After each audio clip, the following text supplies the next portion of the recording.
Bismillahirrahmanirrahim. Qul a'udzu birabbil falaq min syarri ma khalaq wa min syarri ghasiqin idza waqab wa min syarri naffatsati fil 'uqad wa min syarri hasidin idza hasad. Inilah 3 bencana dan kejahatan yang selalu mengintai kita umat manusia hingga akhir zaman. Sebuah kejahatan yang telah mengganggu baginda Rasulullah Shallallahu Alaihi Wasallam hingga malaikat Jibril pun turun ke bumi. Kejahatan yang telah menebar teror di tengah gemerlapnya kota, di tengah pesta pora dan rayuan para pemuja nafsu. Pemirsa, inilah ulasannya dalam Hasanah Ensiklopedia Islam Dunia.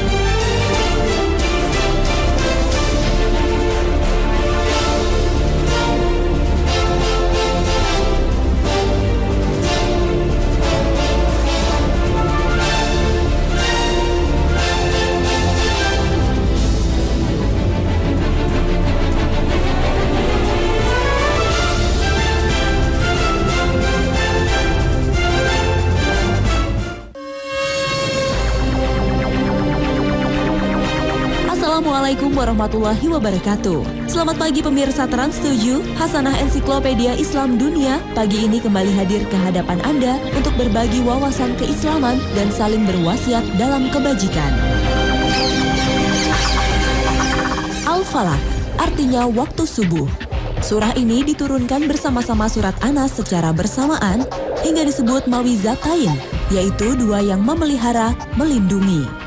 Kedua surat ini merupakan surat Makkiyah, diturunkan sebelum hijrah dan diturunkan sesudah surat Al-Fil seperti yang ditulis Imam Al-Baihaqi dalam Dalailin Nubuwah dan Asyarut Tafasir. Dikisahkan asbabun nuzul surat ini tatkala Nabi Shallallahu Alaihi Wasallam disihir oleh orang Yahudi yang bernama Labid di Madinah. Allah Ta'ala menurunkan Al-Mawizatain, surat Al-Falaq dan An-Nas. Lalu Jibril alaihi salam meruqyah dengan membaca kedua ayat tersebut kepada Nabi Shallallahu Alaihi Wasallam. Berkat izin Allah, Nabi Shallallahu Alaihi Wasallam sembuh. Asbabun nuzul di atas bukan berarti Nabi kena sihir. Nabi tidak pernah kena sihir. Nabi hanya pernah disihir dan sihir itu pun tidak melukai Nabi sedikit pun. Atas izin Allah melalui surat Al-Mawizatain ini. Seperti yang dinukil Asy-Syihab dari kitab At-Tawilat karangan Abu Bakar Al-Asyam. Hadis itu yang berkenaan dengan Nabi Shallallahu Alaihi Wasallam kena sihir itu adalah matruk. Artinya hadis yang harus ditinggalkan dan tidak boleh dipakai. Karena sama saja kita mengakui apa yang didakwakan oleh orang kafir bahwa Nabi Shallallahu Alaihi Wasallam berhasil disihir. Padahal yang demikian itu sangat bertentangan dengan nas yang ada dalam Al-Quran sendiri. Ya ayyuhar rasul balligh ma unzila ilaika min rabbik wa in lam taf'al fama ballaghta risalatah. Wallahu ya'simuka minan nas. Inna Allaha la yahdil qawmal kafirin. Hai Rasul, sampaikanlah apa yang diturunkan kepadamu dari Tuhanmu. Dan jika kamu kerjakan apa yang diperintahkannya itu, berarti kamu tidak menyampaikan amanatnya. Allah memelihara kamu dari gangguan manusia. Sesungguhnya Allah tidak memberi petunjuk kepada orang-orang kafir. Al-Quran Surat Al-Ma'idah ayat 67. Qul a'udzu birabbil الفلق Qul a'udzu birabbil falak. Katakanlah, aku berlindung kepada Tuhan yang menguasai subuh. Rabbil falak di sini adalah Allah, yaitu Rabb yang menguasai subuh. Nabi Shallallahu Alaihi Wasallam dan kita semua diperintahkan untuk berlindung kepada Allah. Allah Ta'ala telah menciptakan dan membuat suasana cuaca subuh, yaitu ketika perpisahan di antara gelap malam dan mulai terbit fajar hingga akan siang. Al-falak secara bahasa berasal dari kata falako yang berarti membelah. Lebih khusus, al-falak bisa bermakna al-isbah, yaitu subuh, karena Allah lah yang membelah malam menjadi pagi. Secara umum, al-falak bermakna segala sesuatu yang muncul keluar dari yang lainnya, seperti mata air yang keluar dari gunung, hujan dari awan, tumbuhan dari tanah, anak dari rahim ibunya. Ini semua dinamakan al-falak. Kata al-falak juga Allah gunakan dalam surat Al-An'am ayat 95. Sesungguhnya Allah yang menumbuhkan butir tumbuh-tumbuhan dan biji buah-buahan. Allah juga berfirman, Falikul isbah, artinya dia menyingsingkan pagi. Al-Quran surat Al-An'am ayat 95.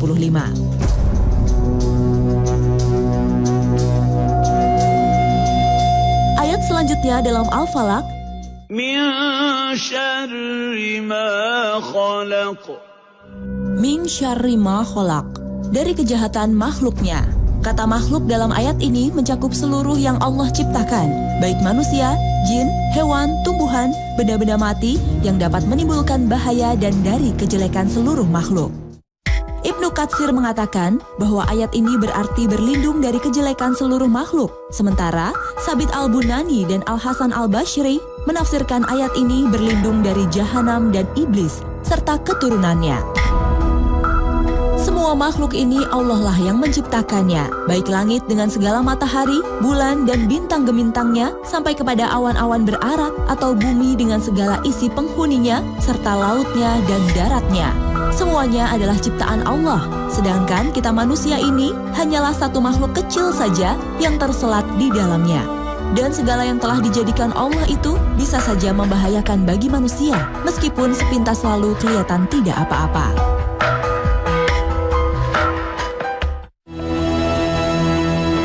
Hujan yang lebat bisa menjadi banjir dan kita ditimpa celaka kejahatan banjir, hanyut dan tenggelam. Panas yang terik bisa menjelma menjadi kebakaran besar dan kita bisa saja turut hangus terbakar.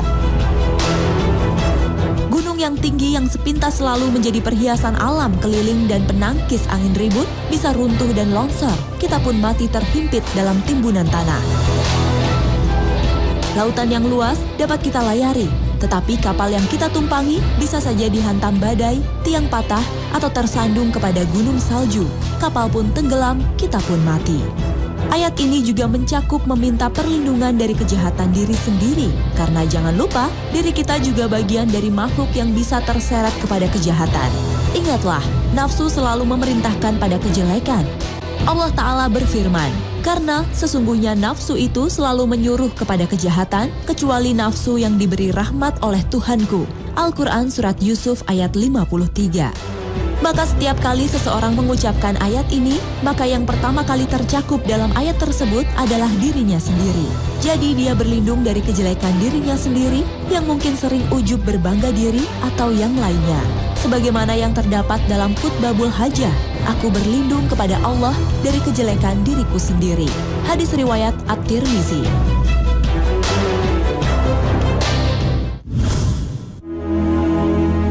Dalam ayat selanjutnya, kita diperintahkan oleh Allah untuk berlindung dari kejahatan malam apabila telah gelap gulita. وَمِن شَرِّ غَاسِقٍ إِذَا وَقَبَ Wa min syarri ghasiqin idza waqab. Kata gosik dalam ayat ini bermakna al-lail atau malam. Ada juga yang mengatakan al-qamar atau bulan. Sedangkan idza waqab bermakna apabila masuk, apabila matahari telah terbenam dan malam telah datang menggantikan siang. Bertambah lama, bertambah tersuruklah matahari itu ke balik bumi dan bertambah kelamnya malam. Kelamnya malam merubah sama sekali suasana di rimba-rimba belukar yang lebat di padang-padang dan gurun pasir, timbullah kesepian dan keseraman mencekam. Maka di malam hari itu muncullah berbagai ragam bahaya.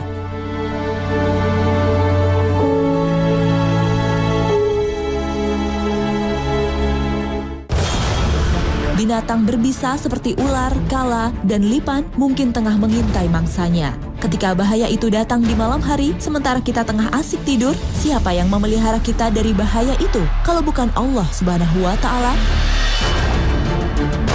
Mujahid mengatakan bahwa gosik adalah al-lail atau malam ketika matahari telah tenggelam sebagaimana diriwayatkan oleh Bukhari dan Ibnu Abi Najih. Demikian pula yang dikatakan oleh Ibnu Abbas, Muhammad bin Ka'ab Al-Qurtubi, Ad-Dohak, Kusoif, dan Al-Hasan.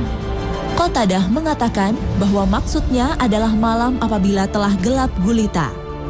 Syekh Asin Kiti mengatakan bahwa pendapat yang kuat adalah tafsiran yang pertama, yaitu gosik adalah malam sebagaimana didukung dengan tafsiran Al-Quran. Aqimis salata liduluki syamsi ila ghasaqil laili wa qur'anal fajr. Inna qur'anal fajri kana mashhuda. Dirikanlah solat dari sesudah matahari tergelincir sampai gelap malam. Al-Quran Surat Al-Isra ayat 78.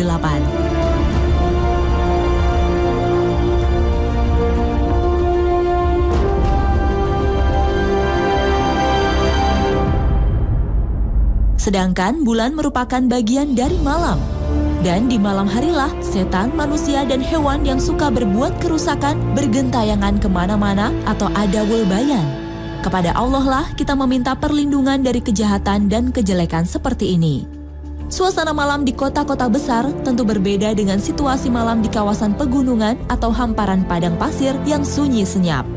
Kota-kota besar terang benderang dengan lampu-lampu yang menghiasi kota. Namun tak berarti terbebas dari bahaya. Dalam kehidupan modern, kota-kota besar lebih dahsyat bahayanya. Orang tenggelam dalam lautan hawa nafsu yang tidak lagi menuntut kesucian hidup. Pada malam hari itulah dia keluar dari rumah ke tempat-tempat maksiat. Di malam harilah harta benda dimusnahkan di meja judi atau dalam pelukan perempuan jahat. Aku berlindung dari kejahatan wanita-wanita tukang sihir yang menghembus pada buhul-buhul. Wa min syarrin naffatsati fil 'uqad.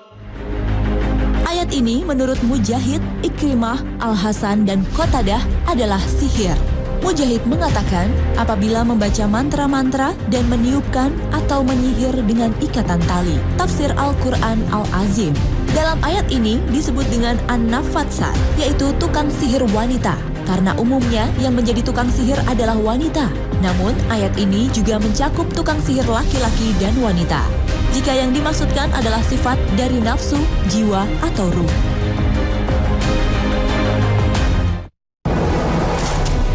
Namun perlu diingat bahwa dalam syariat ini terdapat pula penyembuhan penyakit dengan doa-doa yang disyariatkan, yang dikenal dengan ruqyah. Dari Abu Sa'id, beliau menceritakan bahwa Jibril pernah mendatangi Rasulullah SAW lalu mengatakan, "Ya Muhammad, apakah engkau merasa sakit?" Nabi SAW mengatakan iya. Kemudian Jibril meruqyah Nabi dengan mengatakan, "Bismillah arkika min kulli syai'in yuddika, min syari kulli nafsin au aini hasidin, Allahu yasika, bismillah arkika."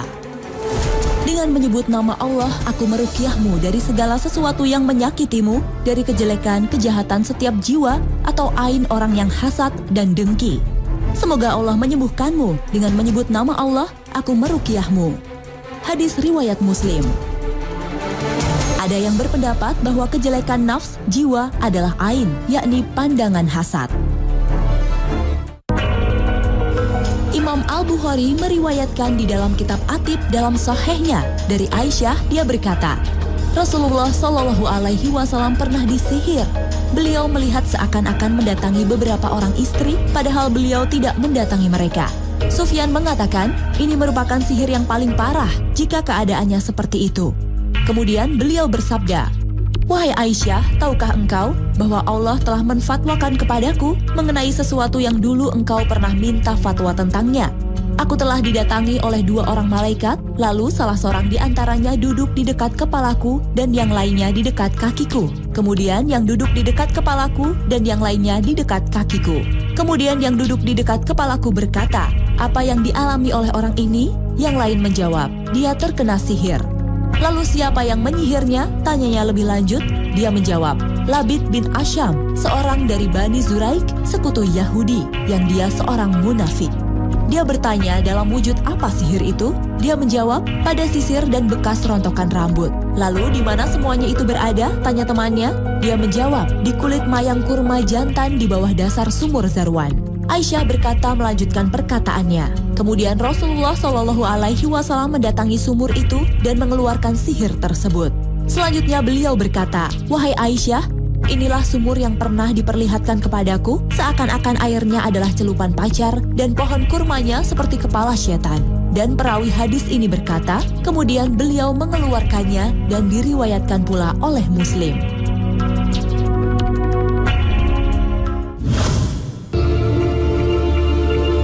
Dari riwayat ini, jelas Nabi Muhammad SAW tidaklah mengetahui yang gaib. Beliau mengetahui dirinya kena sihir sampai detil bukan karena kemampuannya melihat yang gaib, tetapi semata-mata karena mendapatkan wahyu langsung dari Allah melalui para malaikatnya.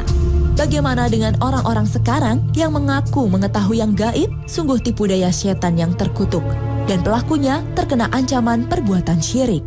Aku juga berlindung dari kejahatan pendengki bila ia dengki. وَمِن شَرِّ حَاسِدٍ إِذَا حَسَدَ. Nabi Muhammad SAW bersabda bahwa sifat hasad itu memakan kebaikan, sebagaimana api memakan kayu bakar. Hadis riwayat Bukhari. Sehingga terang benderang bahwa sifat hasad menggugurkan pahala kita.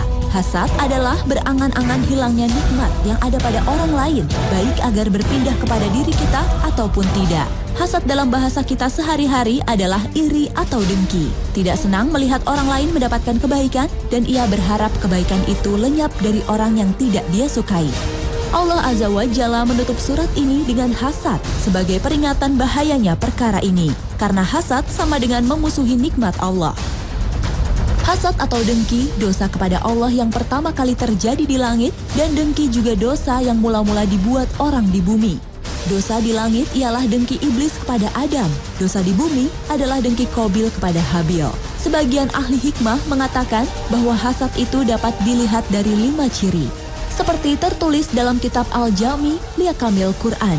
Pertama, membenci suatu nikmat yang nampak pada orang lain. Kedua, murka dengan pembagian nikmat Allah. Ketiga, bakhil atau kikir dengan karunia Allah, padahal karunia Allah diberikan bagi siapa saja yang dikehendakinya. Keempat, tidak mau menolong wali Allah, yaitu orang beriman dan menginginkan hilangnya nikmat dari mereka. Kelima, menolong musuhnya, yaitu iblis.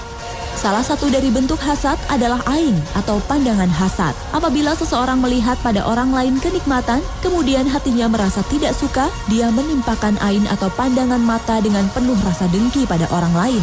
Ain ini dapat menyebabkan seseorang mati, sakit, atau gila. Ain ini benar adanya dengan izin Allah Ta'ala.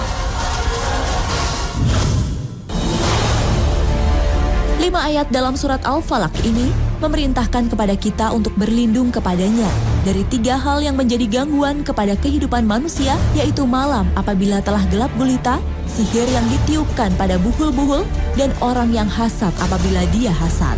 Ketiga hal ini adalah perkara yang samar. Banyak kejadian pada malam hari yang samar yang dapat memberikan bahaya kepada kita. Begitu juga sihir adalah suatu hal yang samar. Jarang kita ketahui, dan begitu juga hasad dari orang lain. Semuanya samar. Malam mewakilkan pada alam yang bisa menimbulkan mudarat. Sihir mewakilkan pada manusia yang bisa mencelakakan. Dengki mewakilkan pada perasaan hati yang bisa menjerumuskan. Itulah sebabnya diperlukan jalan keluar agar terbebas dari 3 kejahatan, yaitu: pertama, bertawakal pada Allah dengan menyerahkan segala urusan kepada Allah Ta'ala. Kedua, membaca wirid-wirid, zikir-zikir yang dapat membentengi dan menjaga dari segala macam kejelekan. Ingatlah, kebanyakan manusia dapat terkena sihir, guna-guna, teluh atau ain, dan berbagai kejelekan lainnya dikarenakan lalai dari zikir. Ingatlah bahwa bacaan zikir merupakan benteng yang paling kokoh dan lebih kuat daripada benteng Ya'juj dan Ma'juj. Namun, banyak dari manusia yang melupakan hal ini. Banyak di antara kita yang melalaikan zikir pagi dan petang, begitu juga zikir ketika hendak tidur. Padahal, zikir-zikir tersebut mudah untuk dihafalkan dan dibaca. Karena itu, salah satu sunnah Nabi kita membaca 3 surat terakhir di dalam Al-Quran, yakni Qul huwallahu ahad, Qul a'udzu birabbil falaq, Qul a'udzu birabbin nas, plus ayat kursi setiap selesai sholat. Ini seperti yang diriwayatkan dalam hadis-hadis sahih dari Abu Daud, An-Nasai, dan At-Tirmizi. Ketiga surat ini dinamakan Al-Mu'awwizat. Mudah-mudahan kita terlindung dari sihir atau guna-guna. Amin ya Rabbal Alamin.